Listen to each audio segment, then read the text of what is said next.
Graças e paz, irmãos. Tenho tido uma semana abençoada. Nesse dia vamos falar sobre o nosso maravilhoso conselheiro, Pai da eternidade, Príncipe da paz. Aquele que nos socorre em todos os momentos. Oremos. Deus Santo, Pai da eternidade, Príncipe da paz. A Ti, ó Deus, clamamos, ó Deus, pelas bênçãos do Senhor, pela Tua proteção, ó Deus, sobre a nossa vida, Pai. Vem falar conosco, ó Deus, através da Tua palavra nesse momento. Aquilo que o Senhor colocou em nosso coração, ó Deus, que seja transmitido, ó Deus, com poder e autoridade, ó Deus, pelo Espírito do Senhor, através da nossa boca. Ó Deus, guarda-nos, ó Pai, de todo mal. Fala conosco, Pai, em nome de Jesus. Amém.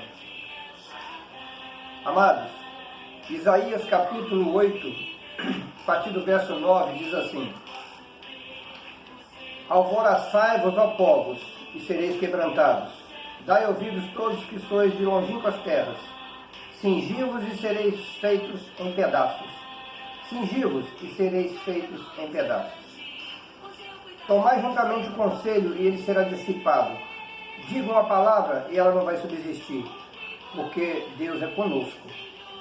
Porque assim o Senhor me disse, com uma forte mão, e me ensinou que não andasse pelo caminho desse povo, dizendo: não chame de conjuração a tudo quanto esse povo chama conjuração.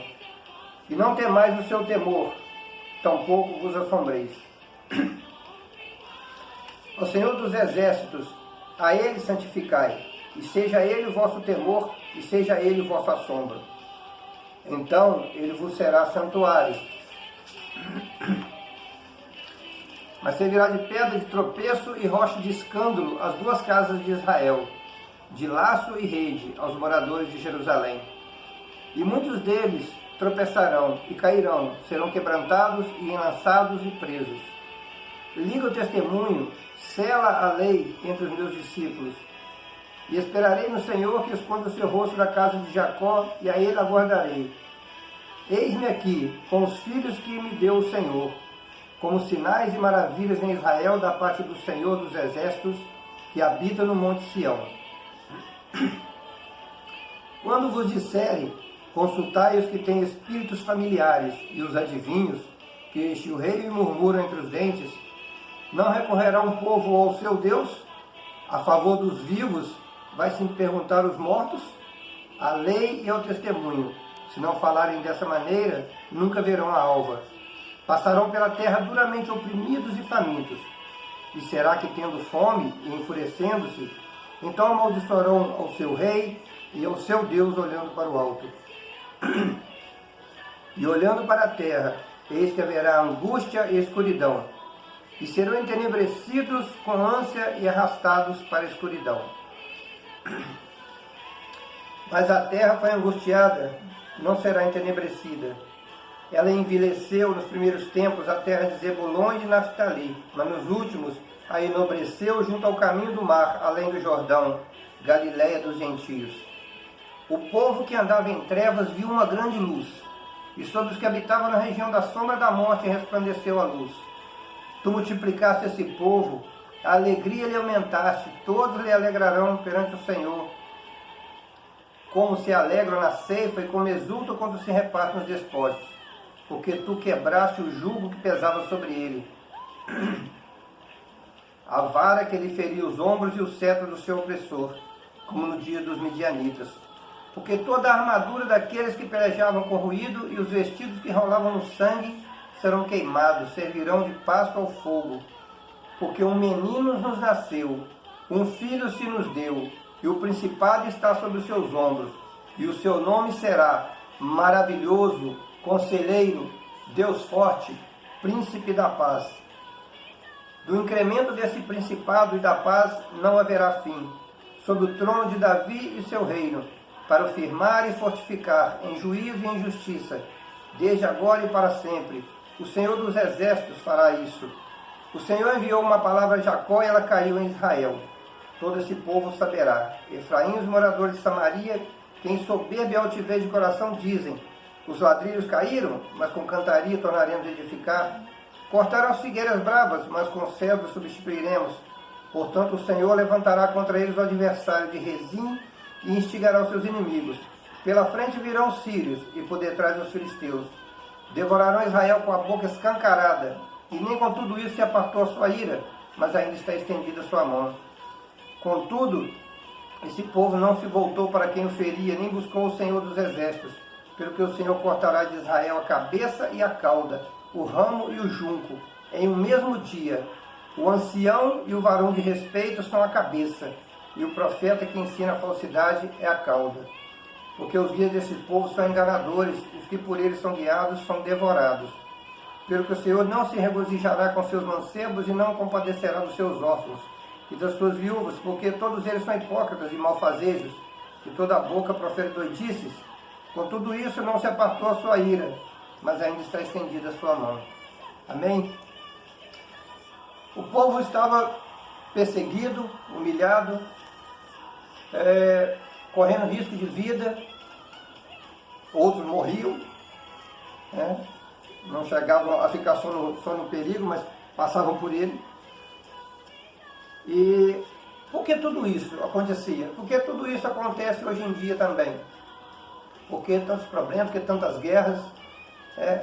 O povo de Deus, ao invés de buscar ao Senhor, ele diz que o povo estava buscando os mortos. Como assim os mortos? Vamos falar sobre tipos de mortos. Hoje a gente tem, quando a gente fala em morto, a gente pensa numa pessoa ali falecida no caixão. Mas para eles ali, mortos eram aqueles que não tinham o Senhor, porque Jesus diz assim: eu vim para que tenham vida e vida em abundância. Se você não tem Jesus, você está morto. Ainda que esteja de pé, ainda que esteja andando, como aqueles filmes horríveis que passam às vezes, de zumbis. O cara está ali, está andando, mas está morto. Então é como se aquele estivesse na realidade, e está. Não é como se estivesse, está. Muitos mortos andando sem Jesus, e ainda outros piores, mais mortos, ainda aqueles que, enganadores, que eram considerados como a cauda, Você tem que ser cabeça e não cauda. E mesmo o povo que na época seriam os cabeças ou os chefes, os sacerdotes, os reis, os líderes, os escribas, os grandes juristas, eles estavam levando o povo ao engano, levando o povo a afastar do Senhor. Então eles tinham que buscar o Senhor, o único Senhor verdadeiro, aquele que os estava punindo para poder corrigir, para trazer para o caminho de volta.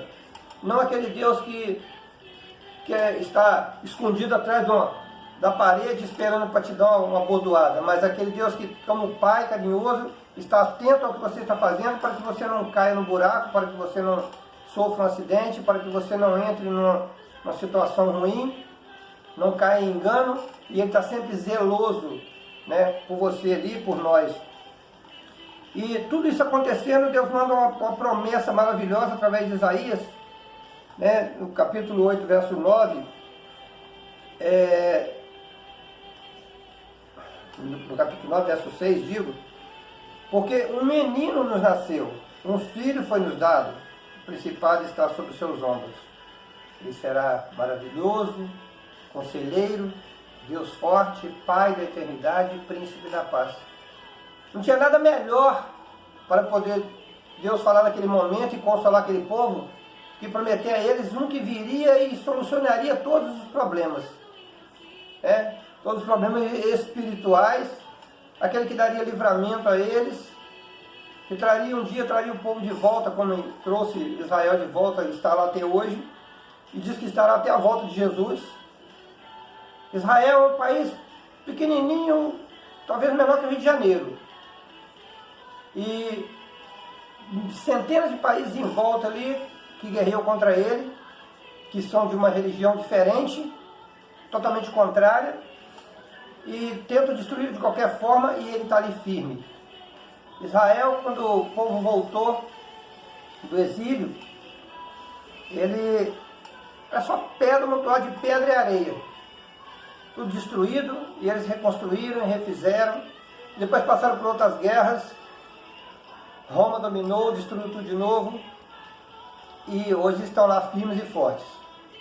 Ainda que não creia em Jesus, mas a promessa que Deus deu que um dia aquela figueira brava seria reenxertada, né? Porque Deus cortou da figueira para que os gentios entrassem e depois o povo se convertendo, né? Os judeus muitos se convertendo.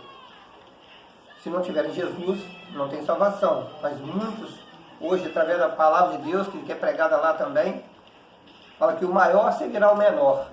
E aquele Israel de Deus antigo, hoje, para ele ser salvo, ele tem que crer na igreja, ele tem que crer em Cristo.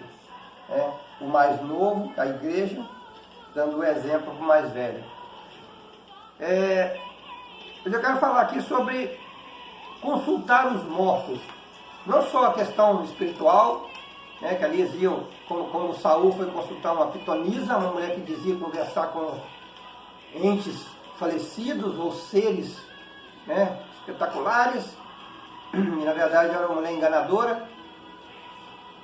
Hoje em dia a gente vê também muitas besteiras, muitas pessoas enganando, mentindo.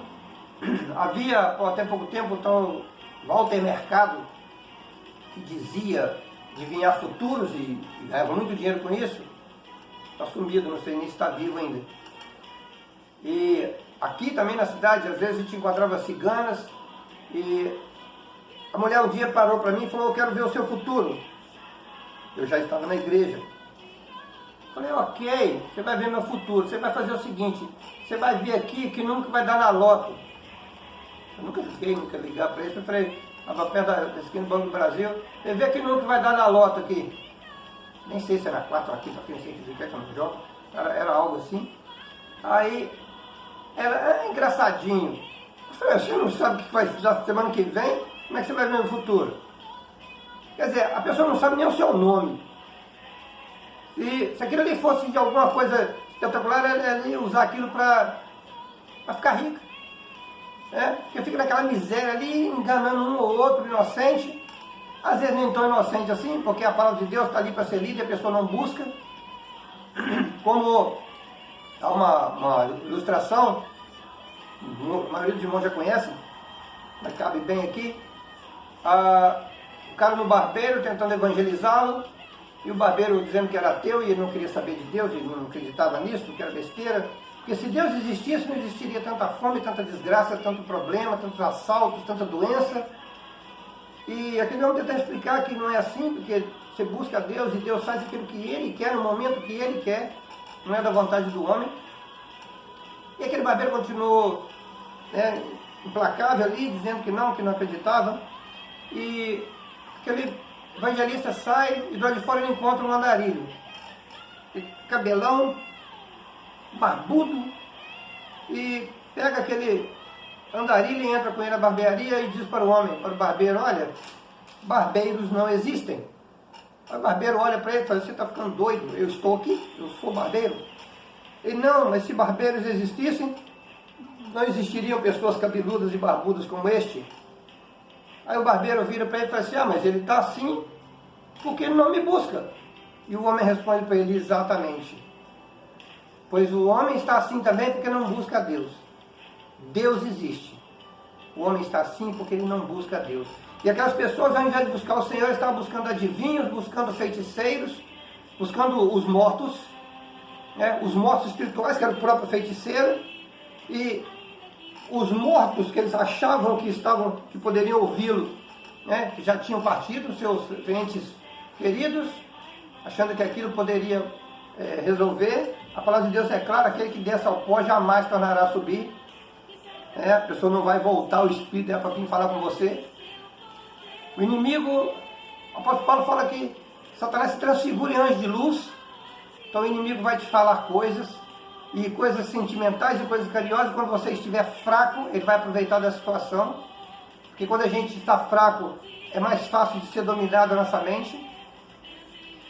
E eu vou trazer isso também, não só para essa área, mas para a área da mentira, daqueles que também estão mortos vivos, porque não são feiticeiros, são simplesmente usados pelo inimigo para ser enganadores, para ser mentirosos, seja no ímpio, seja na igreja, seja na política, seja onde for, pessoas que te levam a engano, e às vezes você está passando por um problema, um exemplo, a pessoa está tendo um problema na família, no casamento, e ao invés de procurar a palavra de Deus, e procurar consertar e dobrar seu joelho diante do Senhor, ela vai procurar uma vizinha, ou uma outra que já separou, ou um outro colega dele que já separou, né, tanto o homem quanto a mulher, vai procurar a roda dos escarnecedores, e o conselho que a pessoa vai dar para ele é: você tem mais do que largar da sua esposa, ou largar do seu marido, esse filho seu não vale nada, você tem mais que mandar ele para fora de casa, sua filha errou, ela pecou, você tem mais que expulsar de casa e desprezá-la.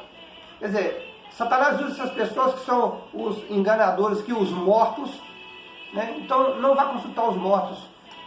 Se você tem um problema, principalmente se você é um servo de Deus, procure um servo de Deus.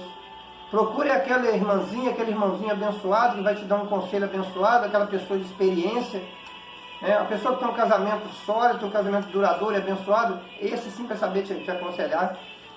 Se você tem um problema no seu trabalho, não vá procurar aquele que é contra a sua empresa, vá procurar aquele que é um trabalhador íntegro, que é uma pessoa que viveu uma vida reta ali, um bom profissional, um exemplo, e ele vai saber te aconselhar.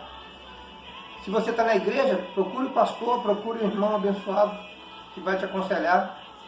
Se você está na escola, né, não vai procurar aquele colega bagunceiro, não vai procurar aquele colega estudioso para poder te ensinar, poder te ajudar. Então, a gente fala desses tipos de mortos. Não invocar os mortos, não procurar esses mortos também. Não pedir a eles. Ele fala, a favor dos vivos, eu vou pedir para o morto. A favor do vivo, vou pedir o vivo. Não, e ninguém melhor do que o Deus vivo. Ele é o Deus vivo. A palavra de Jesus fala, né? Fala que o Espírito de Deus, o Espírito de Cristo que está nos profetas. Deus, através do profeta, fala: eu sou o Deus de Abraão, o Deus de Isaac e o Deus de Jacó.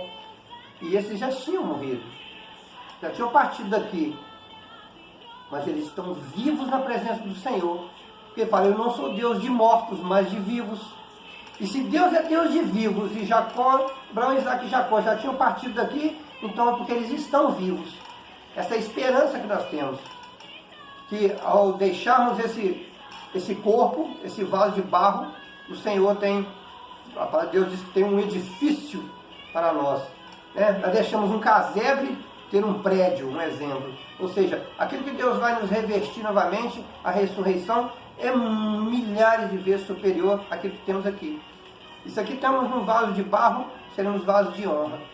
O Senhor vai refazer tudo, pois o menino nos nasceu, um filho se nos deu.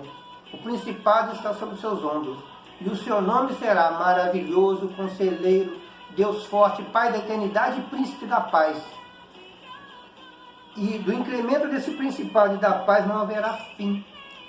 Amém? Então que o Senhor nos abençoe, que nós sempre procuremos os vivos, procurar aquele que vai te colocar para cima, aquele que vai te abençoar, aquele que vai te ajudar, né, nesses momentos difíceis.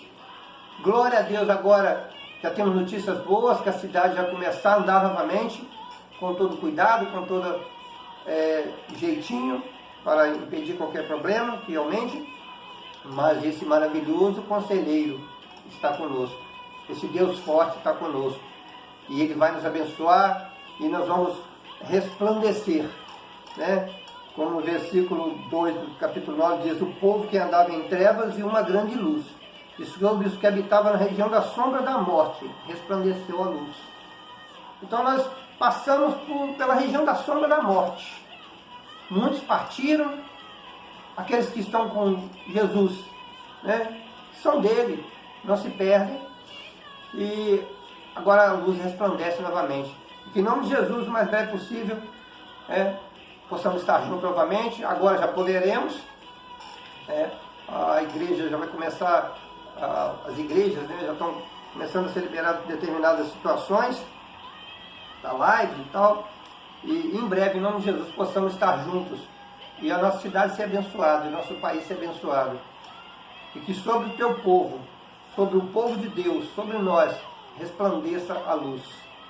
O Senhor nos abençoe, que possamos estar sempre firmes na presença desse Deus maravilhoso, do nosso Pai da eternidade, o Príncipe da paz. Oremos nesse momento, irmãos.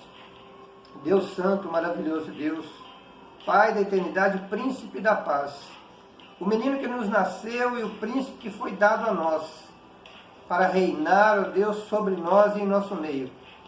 Ó Deus, a Ti, ó Deus, levantamos louvores e graças, Pai, pois só o Senhor é santo, só o Senhor é digno de toda a honra, todo louvor e toda a glória. Ó Deus, pois o Senhor tem restaurado a alegria do Teu povo, o Senhor tem cuidado de nós, o Senhor tem nos dado livramento, e em nome de Jesus, ó Deus, nos fortalecerá, ó Deus, até aquele grande dia em que há de dizer, ó Deus, bendito que vem, ó Deus, aquele que vem para a presença do Senhor. Vem de benditos do meu Pai, para o reino que está preparado desde a fundação do mundo. Ó Deus, até aquele grande dia, ó Deus, o Senhor há de nos guardar e dali para frente, ó Deus, estar conosco eternamente. Ó Deus, continua nos abençoando, continua nos guardando. Não permita, ó Deus, que procuremos os mortos, mas que até os mortos, ó Deus, tenham vida. Que esses, ó Deus, que ainda estão mortos nos seus pecados, ó Deus, mortos no engano, ó Deus, que a Tua luz resplandeça sobre eles, ó Deus, e liberte, Pai, em nome de Jesus, assim como o dia, ó Deus, eu também estava morto, Pai, e o Senhor, ó Deus, me deu vida. O Senhor deu vida à minha família, o Senhor deu vida, ó Deus, ao Teu povo. Ó Deus, dá-nos vida e vida em abundância, Pai. Ó Deus, só o Senhor pode dar. Abençoa-nos, ó Deus, fica conosco. Obrigado, Pai, por todas as bênçãos maravilhosas que o Senhor tem nos dado, pela correção do Senhor, que nos coloca, ó Deus, a cada dia no caminho de volta, Pai, quando erramos. Tem misericórdia de nós, perdoa os nossos pecados, ó Deus. Fica conosco, isso que sobre nós, ó Deus, resplandeça a Tua luz. É a nossa oração em nome do Senhor Jesus, ó Deus. Amém e graças a Deus. Amém, irmãos. O Senhor nos abençoe e dê uma semana rica e abençoada, em nome de Jesus.